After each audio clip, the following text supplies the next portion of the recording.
ನಮಸ್ಕಾರ ಗೆಳೆಯರಿ, stock market Kannada ಚಾನಲ್ಗೆ ಸ್ವಾಗತ ಸುಸ್ವಾಗತ. ಗೆಳೆಯರಿ, ವಿಡಿಯೋದಲ್ಲಿ ಇವತ್ತಿನ ನಮ್ಮ ಮಾರ್ಕೆಟ್ ಅಲ್ಲಿ ಸುದ್ದಿಯಲ್ಲಿರುವಂತಹ ಇಂಪಾರ್ಟೆಂಟ್ ಶೇರ್ಗಳ ಬಗ್ಗೆ ತಿಳ್ಕೊಳ್ಳುವಂತ ಪ್ರಯತ್ನವನ್ನು ಮಾಡೋಣ.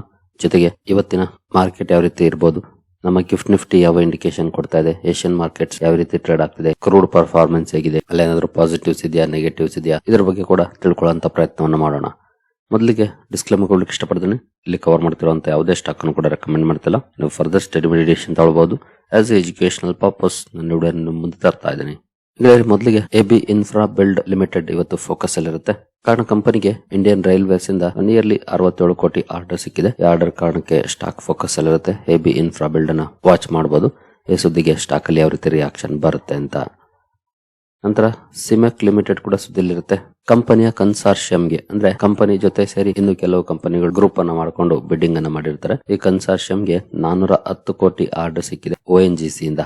ಇಲ್ಲಿ ನೋಡಬಹುದು, Seamec consortium wins 411 crore ONGC contract for O&M of MSV Samudra Sevak. ಈ ಆರ್ಡರ್ ಕಾರಣಕ್ಕೆ ಸ್ಟಾಕ್ ಫೋಕಸ್ ಅಲ್ಲಿರುತ್ತೆ. ಸಿಮೆಕ್ ಲಿಮಿಟೆಡ್ ಅನ್ನು ಕೂಡ ವಾಚ್ ಮಾಡಬಹುದು, ಯಾವ ರೀತಿ ಇರುತ್ತೆ ಮಾರ್ಕೆಟ್ ರಿಯಾಕ್ಷನ್ ಈ ಸುದ್ದಿಗೆ ಅಂತ.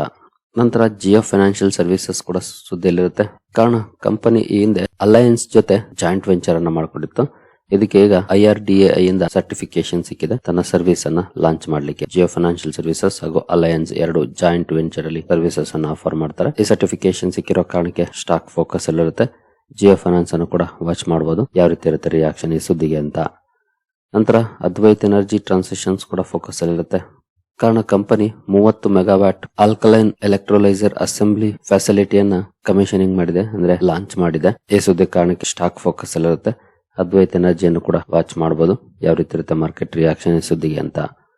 ನಂತರ ಸಿಟಿ ಯೂನಿಯನ್ ಬ್ಯಾಂಕ್ ಸುದ್ದಿಯಲ್ಲಿರುತ್ತೆ. ಕಾರಣ ಕಂಪನಿ 5 ಹೊಸ ಬ್ರಾಂಚ್ ಗಳನ್ನ ಓಪನ್ ಮಾಡಿದೆ. ಈ ಮೂಲಕ ಟೋಟಲ್ ಕಂಪನಿಯ ಬ್ರಾಂಚ್ ಗಳ ಸಂಖ್ಯೆ 925 ತಲುಪಿದೆ. ಈ ಸುದ್ದಿ ಕಾರಣಕ್ಕೆ ಸಿಟಿ ಯೂನಿಯನ್ ಬ್ಯಾಂಕ್ ಕೂಡ ಫೋಕಸ್ ಅಲ್ಲಿರುತ್ತೆ. ಈ ಸ್ಟಾಕ್ ಅನ್ನು ಸಹ ವಾಚ್ ಮಾಡಬಹುದು, ಯಾವ ರೀತಿ ಇರುತ್ತೆ ಮಾರ್ಕೆಟ್ ರಿಯಾಕ್ಷನ್ ಅಂತ. ಹಾಗೆ GMR ಏರ್ಪೋರ್ಟ್ಸ್ ಕೂಡ ಸುದ್ದಿಯಲ್ಲಿರುತ್ತೆ. ಕಾರಣ ಕಂಪನಿ ಒಂದು LOA ಪಡ್ಕೊಂಡಿದೆ, ಅಂದ್ರೆ ಲೆಟರ್ ಆಫ್ ಅಕ್ಸೆಪ್ಟೆನ್ಸ್. ಡೆಲ್ಲಿಯ ಟರ್ಮಿನಲ್ 1 ಅನ್ನ ಅಪ್ಗ್ರೇಡ್ ಮಾಡುವಂತ ಆರ್ಡರ್ ಇದು. ಈ ಸುದ್ದಿ ಕಾರಣಕ್ಕೆ GMR ಏರ್ಪೋರ್ಟ್ಸ್ ಅನ್ನು ಕೂಡ ವಾಚ್ ಮಾಡಬಹುದು, ಯಾವ ರೀತಿ ಇರುತ್ತೆ ರಿಯಾಕ್ಷನ್ ಸ್ಟಾಕ್ ಅಲ್ಲಿ ಅಂತ. ನಂತರ JK ಲಕ್ಷ್ಮಿ ಸಿಮೆಂಟ್ ಕೂಡ ಸುದ್ದಿಯಲ್ಲಿರುತ್ತೆ. ಕಾರಣ ನೋಡಬಹುದು, JK Lakshmi cement emerges preferred bidder for Assam's Dwipahar new Umrangso limestone block. ಈ ಲೈಮ್ಸ್ಟೋನ್ ಬ್ಲಾಕ್ ಬಿಡಿಂಗ್ ಪ್ರೊಸೀಜರ್ ಅಲ್ಲಿ ಪ್ರಿಫರ್ಡ್ ಬಿಡ್ಡರ್ ಆಗಿ ಹೊರ ಬಂದಿದೆ, ಅಂದ್ರೆ ಲೋಯೆಸ್ಟ್ ಬಿಡ್ಡರ್ ಆಗಿ ಹೊರ ಬಂದಿದೆ.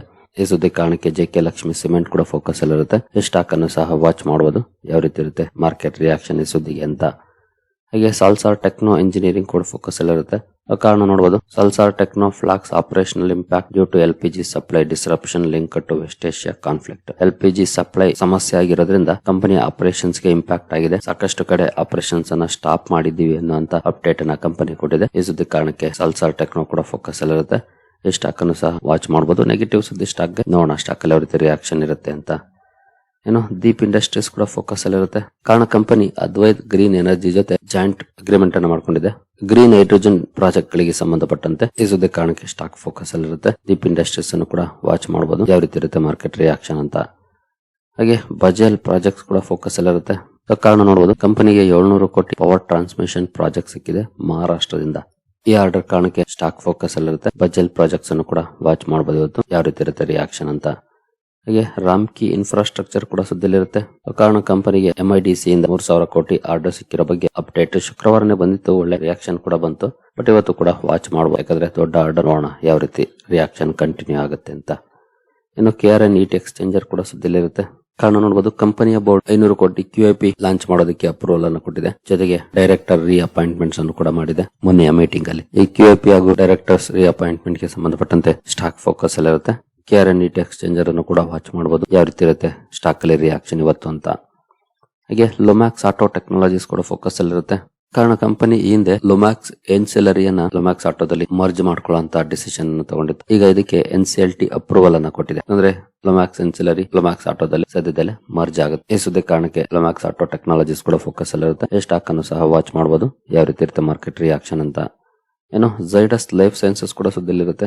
ಕಾರಣ ಕಂಪನಿಯ ಒಂದು ಟ್ಯಾಬ್ಲೆಟ್ ಗೆ ಚೀನಾದಲ್ಲಿ ಮಾರಾಟ ಮಾಡಲಿಕ್ಕೆ ಚೀನಾದ ಮೆಡಿಕಲ್ ಅಥಾರಿಟಿ ಅಪ್ರೂವಲ್ ಅನ್ನು ಕೊಟ್ಟಿದೆ. ಮುಂದೆ ಆ ಟ್ಯಾಬ್ಲೆಟ್ ಅನ್ನು ಚೀನಾದಲ್ಲೂ ಕೂಡ ಮಾರಾಟ ಮಾಡಬಹುದಾಗಿರುತ್ತೆ. ಈ ಸುದ್ದಿ ಕಾರಣಕ್ಕೆ ಝೈಡಸ್ ಲೈಫ್ ಸೈನ್ಸಸ್ ಫೋಕಸ್ ಅಲ್ಲಿರುತ್ತೆ. ಈ ಸ್ಟಾಕ್ ಅನ್ನು ಸಹ ವಾಚ್ ಮಾಡಬಹುದು, ಯಾವ ರೀತಿ ಇರುತ್ತೆ ಸ್ಟಾಕ್ ಅಲ್ಲಿ ಪರ್ಫಾರ್ಮೆನ್ಸ್ ಅಂತ. ಇನ್ನು ದಿಲೀಪ್ ಬಿಲ್ಡ್ಕಾನ್ ಕೂಡ ಸುದ್ದಿಲಿರುತ್ತೆ. ಕಾರಣ ಕಂಪನಿ 160 ಕೋಟಿ ರೋಡ್ ಪ್ರಾಜೆಕ್ಟ್ ಅಲ್ಲಿ ಪ್ರಿಫರ್ಡ್ ಬಿಡ್ಡರ್ ಆಗಿ ಹೊರ ಬಂದಿದೆ, ಅಂದ್ರೆ ಲೋಯೆಸ್ಟ್ ಬಿಡ್ಡರ್ ಆಗಿ ಹೊರ ಬಂದಿದೆ. ಈ ಸುದ್ದಿ ಕಾರಣಕ್ಕೆ ದಿಲೀಪ್ ಬಿಲ್ಡ್ಕಾನ್ ಅನ್ನು ಕೂಡ ವಾಚ್ ಮಾಡಬಹುದು. ಯಾವ ರೀತಿ ಇರುತ್ತೆ ಸ್ಟಾಕ್ ಅಲ್ಲಿ ಇವತ್ತು ರಿಯಾಕ್ಷನ್ ಅಂತ. ಹಾಗೆ ರೈಲ್ಟೆಲ್ ಕಾರ್ಪೊರೇಷನ್ ಕೂಡ ಸುದ್ದಿಲಿರುತ್ತೆ. ಕಂಪನಿಗೆ ಮಲ್ಟಿಪಲ್ ಆರ್ಡರ್ ಸಿಕ್ಕಿದೆ, ಬಟ್ ಸಣ್ಣ ಸಣ್ಣ ಆರ್ಡರ್ಗಳು. ಟೋಟಲ್ 64 ಕೋಟಿ ಆರ್ಡರ್ ಸಿಕ್ಕಿದೆ. ಈ ಆರ್ಡರ್ ಕಾರಣಕ್ಕೆ ಸ್ಟಾಕ್ ಫೋಕಸ್ ಅಲ್ಲಿ ಇರುತ್ತೆ. ರೈಲ್ಟೆಲ್ ಕಾರ್ಪೊರೇಷನ್ ಅನ್ನು ಕೂಡ ವಾಚ್ ಮಾಡಬಹುದು ಇವತ್ತು, ಯಾವ ರೀತಿ ರಿಯಾಕ್ಟ್ ಮಾಡುತ್ತೆ ಮಾರ್ಕೆಟ್ ಇದಕ್ಕೆ ಅಂತ. ನಂತರ IDBI ಬ್ಯಾಂಕ್ ಫೋಕಸ್ ಇರುತ್ತೆ. IDBI ಬ್ಯಾಂಕ್ ಸಂಬಂಧಪಟ್ಟಂತೆ ಒಂದು ಬ್ಯಾಡ್ ನ್ಯೂಸ್ ಬಂದಿದೆ ಅಂತ ಹೇಳ್ಬೋದು. ಕಾರಣ ನೋಡಬಹುದು.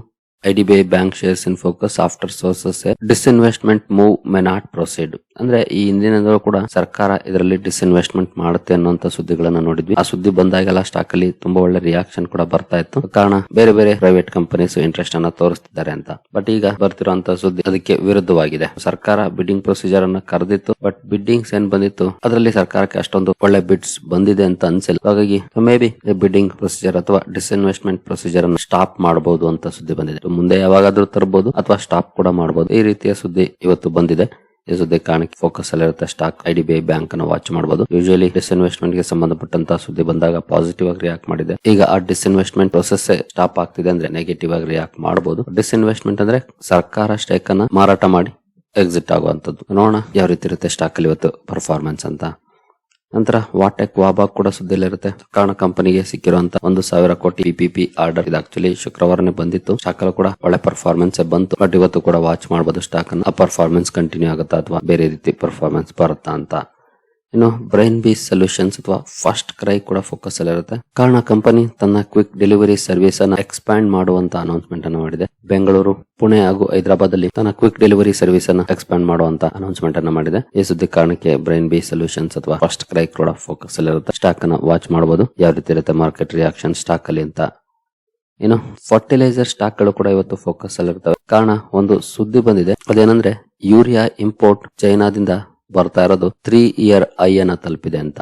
ಜೊತೆಗೆ ರಷ್ಯಾದಿಂದ ಕೂಡ ಇಂಪೋರ್ಟ್ ಜಾಸ್ತಿ ಆಗಿದೆ. At the same time middle East ಅಲ್ಲಿ ಸಮಸ್ಯೆಗಳಾಗಿದೆ. ಆ ಕಾರಣದಿಂದ ಚೀನಾ ಹಾಗೂ ರಷ್ಯಾದಿಂದ ಇಂಪೋರ್ಟ್ ಅನ್ನ ಜಾಸ್ತಿ ಮಾಡ್ಕೊಂಡಿರೋ ಬಗ್ಗೆ ರಿಪೋರ್ಟ್ ಗಳು ಬಂತೆ. ಈ ಸುದ್ದಿ ಕಾರಣಕ್ಕೆ ಫರ್ಟಿಲೈಸರ್ ಸ್ಟಾಕ್ಸ್ ಅನ್ನು ಕೂಡ ವಾಚ್ ಮಾಡಬಹುದು, ಯಾವ ರೀತಿ ಇರುತ್ತೆ ಸ್ಟಾಕ್ ಗಳಲ್ಲಿ ರಿಯಾಕ್ಷನ್ ಅಂತ. ಇನ್ನು ಪ್ರೈಮರಿ ಮಾರ್ಕೆಟ್ ಕೆಳಗಡೆ ಬಂದ್ರೆ ಇನ್ನೋವೇಷನ್ IPO ಇವತ್ತು ಓಪನ್ ಇರುತ್ತೆ. ಇಂಟ್ರೆಸ್ಟ್ ಇರೋರು ಅಪ್ಲೈ ಮಾಡಬಹುದು. ಇನ್ನು ಗ್ರೇ ಮಾರ್ಕೆಟ್ ಪ್ರೀಮಿಯಂ ಅನ್ನು ನೋಡಿದ್ರೆ 3.5% ಇದೆ ಸದ್ಯದ ಮಟ್ಟಿಗೆ. ಇಂಟ್ರೆಸ್ಟ್ ಇರೋರು ಕಂಪನಿಯ ಬಗ್ಗೆ ಸ್ಟಡಿ ಮಾಡಬಹುದು. ಏನು GSP ಕ್ರಾಪ್ ಸೈನ್ಸ್ IPO ಇವತ್ತಿಂದ ಓಪನ್ ಆಗ್ತಾ ಇದೆ. ಗ್ರೇ ಮಾರ್ಕೆಟ್ ಪ್ರೀಮಿಯಂ ಏನಿಲ್ಲ ಸದ್ಯದ ಮಟ್ಟಿಗೆ 0 ಇದೆ. ಇಂಟ್ರೆಸ್ಟ್ ಇರೋ ಕಂಪನಿಯನ್ನ ಸ್ಟಡಿ ಮಾಡಬಹುದು GSP ಕ್ರಾಪ್ ಸೈನ್ಸ್ ಅನ್ನ. ಇನ್ನು ಗಿಫ್ಟ್ ನಿಫ್ಟಿ ಕಡೆ ಬಂದ್ರೆ ಗಿಫ್ಟ್ ನಿಫ್ಟಿಯಲ್ಲಿ ಯಾವ ರೀತಿ ಪರ್ಫಾರ್ಮೆನ್ಸ್ ಇದೆ ಅಂತ ಆಸ್ ಆಫ್ ನಾವು ನೋಡಬಹುದು. ಒಳ್ಳೆ ಪರ್ಫಾರ್ಮೆನ್ಸ್ ಇದೆ. 126 ಪಾಯಿಂಟ್ಸ್ ಅಥವಾ 0.54% ಪಾಸಿಟಿವ್ ಅಲ್ಲಿ ಟ್ರೇಡ್ ಆಗ್ತಾ ಇದೆ. ಹಾಗೆ ಏಷ್ಯನ್ ಮಾರ್ಕೆಟ್ ಗಳ ಪರ್ಫಾರ್ಮೆನ್ಸ್ ಅನ್ನು ನೋಡಿದ್ರೆ ನಿಕ್ಕೈ ಸ್ವಲ್ಪ ನೆಗೆಟಿವ್ ಇದೆ, ಅಂದ್ರೆ ನಿಯರ್ಲಿ 1% ನೆಗೆಟಿವ್ ಅಲ್ಲಿ ಟ್ರೇಡ್ ಆಗ್ತಾ ಇದೆ. ಸ್ಟ್ರೈಟ್ ಟೈಮ್ಸ್ ಸ್ಲೈಟ್ಲಿ ಪಾಸಿಟಿವ್ ಇದೆ. ಹ್ಯಾಂಗ್ಸೆಂಗ್ ಕೂಡ ಸ್ವಲ್ಪ ಮಟ್ಟಿಗೆ ಪಾಸಿಟಿವ್ ಇದೆ. ತೈವಾನ್ ವೇಟೆಡ್ ಕೂಡ ಸ್ಲೈಟ್ಲಿ ಪಾಸಿಟಿವ್ ಇದೆ. ಕೋಸ್ಪಿ ಸ್ಲೈಟ್ಲಿ ಪಾಸಿಟಿವ್ ಇದೆ. ಜಕಾರ್ತಾ ಕಾಂಪೋಸಿಟ್ ಇದು ಮೊನ್ನೆ ಪರ್ಫಾರ್ಮೆನ್ಸ್ ಶುಕ್ರವಾರದ ನೆಗೆಟಿವ್ ಇದೆ. ಶಾಂಘೈ ಕಾಂಪೋಸಿಟ್ ಅಲ್ಲಿ 0.7% ನೆಗೆಟಿವ್ ಪರ್ಫಾರ್ಮೆನ್ಸ್ ಇದೆ. ಅಂದ್ರೆ ಸದ್ಯದ ಮಟ್ಟಿಗೆ ಏಷ್ಯನ್ ಮಾರ್ಕೆಟ್ ಅಲ್ಲಿ ಒಳ್ಳೆ ಪರ್ಫಾರ್ಮೆನ್ಸ್ ಇದೆ, ಬಟ್ ದೊಡ್ಡ ಮಟ್ಟದ ರ್ಯಾಲಿ ಏನಿಲ್ಲ. ಸ್ಲೈಟ್ಲಿ ಪಾಸಿಟಿವ್ ಅಲ್ಲಿ ಟ್ರೇಡ್ ಆಗ್ತಿದೆ. ಈ ಪರ್ಫಾರ್ಮೆನ್ಸ್ ಯಾವಾಗ ಬೇಕಾದ್ರೂ ಚೇಂಜ್ ಆಗಬಹುದು. ಗಿಫ್ಟ್ ನಿಫ್ಟಿಯಲ್ಲಿ ಅಂತೂ more than 0.5% ಪಾಸಿಟಿವ್ ಪರ್ಫಾರ್ಮೆನ್ಸ್ ಬರ್ತಾ ಇದೆ. ಇದು ಒಳ್ಳೆ ಸುದ್ದಿ ಅಂತಾನೆ ಹೇಳ್ಬೋದು. ಬಟ್ ನೋಡೋಣ ಮಾರ್ಕೆಟ್ ಯಾವ ರೀತಿ ಪರ್ಫಾರ್ಮ್ ಮಾಡುತ್ತೆ ಅಂತ. ಡೌ ಜೋನ್ಸ್ ಫ್ಯೂಚರ್ಸ್ ಅಲ್ಲಿ ನೋಡಬಹುದು 201 ಪಾಯಿಂಟ್ಸ್ ಅಥವಾ 0.43% ಪಾಸಿಟಿವ್ ಪರ್ಫಾರ್ಮೆನ್ಸ್ ಬರ್ತಾ ಇದೆ. ಅಂದ್ರೆ ಗ್ಲೋಬಲ್ ಕ್ಯೂಸ್ ಸದ್ಯದ ಮಟ್ಟಿಗೆ ಸ್ವಲ್ಪ ಮಟ್ಟಿಗೆ ಪಾಸಿಟಿವ್ ಮೊಮೆಂಟಮ್ ಅನ್ನು ಹೊಂದಿದೆ. ಇದ್ರ ಮಧ್ಯೆ ಮಿಡ್ಲ್ ಈಸ್ಟ್ ಇಂದ ಯಾವ ಸುದ್ದಿ ಬರುತ್ತೋ ಗೊತ್ತಿಲ್ಲ. ಆ ಸುದ್ದಿ ಎಷ್ಟರ ಮಟ್ಟಿಗೆ ಇಂಪ್ಯಾಕ್ಟ್ ಮಾಡುತ್ತಾ ಗೊತ್ತಿಲ್ಲ. ಬಟ್ ಸದ್ಯದ ಮಟ್ಟಿಗಂತೂ ಪಾಸಿಟಿವ್ ಕ್ಯೂಸ್ ನೋಡ್ಲಿಕ್ಕೆ ಕಾಣ್ತಾ ಇದೆ. ಇನ್ನು ಕ್ರೂಡ್ ಕಡೆ ಬಂದ್ರೆ ಕ್ರೂಡ್ ಅಲ್ಲಿ 0.69% ಪಾಸಿಟಿವ್ ಪರ್ಫಾರ್ಮೆನ್ಸ್ ಇದೆ. ತುಂಬಾ ದೊಡ್ಡ ಮಟ್ಟದ ರ್ಯಾಲಿ ಏನು ನೋಡ್ಲಿಕ್ಕೆ ಸಿಗ್ತಾ ಇಲ್ಲ. ಇದು ಕೂಡ ಒಂದು ಪಾಸಿಟಿವ್ ಡೆವಲಪ್ಮೆಂಟ್ ಅಂತಾನೆ ಹೇಳ್ಬೋದು. ಇನ್ನು ಗೋಲ್ಡ್ ಅಲ್ಲಿ ಸ್ಲೈಟ್ಲಿ ನೆಗೆಟಿವ್ ಪರ್ಫಾರ್ಮೆನ್ಸ್ ಇದೆ. USD INR 92.45 ಅಲ್ಲಿ ಇದೆ. ನೋಡೋಣ ಇವತ್ತು ಯಾವ ರೀತಿ ಪರ್ಫಾರ್ಮೆನ್ಸ್ ಇರುತ್ತೆ ಅಂತ. ಡಾಲರ್ ಇಂಡೆಕ್ಸ್ ನೋಡಬಹುದು 100 ಕ್ರಾಸ್ ಮಾಡ್ಬಿಟ್ಟಿದೆ. ಡಾಲರ್ ಸ್ಟ್ರಾಂಗ್ ಇದೆ ನೋಡಬಹುದು. ಸೊ ಸದ್ಯದ ಮಟ್ಟಿಗೆ ಒಂದಷ್ಟು ಪಾಸಿಟಿವ್ಸ್ ಇದೆ ಏಷ್ಯನ್ ಮಾರ್ಕೆಟ್ಸ್ ಇಂದ ಹಾಗೂ ಡೌ ಜೋನ್ಸ್ ಫ್ಯೂಚರ್ಸ್ ಇಂದ. For the best. ಹಾಗೆ ಡಿಸ್ಕ್ರಿಪ್ಷನ್ ಅಲ್ಲಿ ಅಕೌಂಟ್ ಓಪನಿಂಗ್ ಲಿಂಕ್ ಇದೆ. ಅಕೌಂಟ್ ಅನ್ನು ಓಪನ್ ಮಾಡ್ಕೊಳ್ಬಹುದು. ಇನ್ವೆಸ್ಟ್ಮೆಂಟ್ ಗೆ ಸಂಬಂಧಪಟ್ಟಂತೆ ನಿಮ್ಗೆ ಏನಾದ್ರೂ ಸಪೋರ್ಟ್ ಬೇಕು ಅಂದ್ರೆ ಈ ನಂಬರ್ ಗಳ ಮೂಲಕ ನಮ್ಮ ಟೀಮ್ ನ ಕಾಂಟ್ಯಾಕ್ಟ್ ಮಾಡಬಹುದು. ಇಲ್ಲಿ ಮೆನ್ಷನ್ ಮಾಡಿರುವಂತ ಎಲ್ಲ ಸರ್ವಿಸಸ್ ನಮ್ಮ ಮೂಲಕ ಸಿಗುತ್ತೆ. ಬಟ್ ಇದಕ್ಕೆ ಕಂಡೀಷನ್ ಒಂದೇ, ನಮ್ಮ ಮೂಲಕ ಅಕೌಂಟ್ ಓಪನ್ ಆಗಿರ್ಬೇಕು. ಹಾಗಾಗಿ ಡಿಸ್ಕ್ರಿಪ್ಷನ್ ಅಲ್ಲಿ ಇರುವಂತಹ ಲಿಂಕ್ ಅನ್ನು ಬಳಸ್ಕೊಂಡು ಅಕೌಂಟ್ ಅನ್ನು ಓಪನ್ ಮಾಡ್ಕೊಳ್ಬಹುದು. ಸರಿಗಳಿರಿ, ಈ ಎಲ್ಲ ಅಪ್ಡೇಟ್ಸ್ ನಿಮ್ಗೆ ಇಷ್ಟ ಆಗಿದೆ ಅಂದ್ಕೊಳ್ತೀನಿ. ಮುಂದಿನ ವಿಡಿಯೋದಲ್ಲಿ ಸಿಗೋಣ. ಅಲ್ಲಿವರೆಗೂ ಜೈ ಹಿಂದ್, ಜೈ ಕರ್ನಾಟಕ.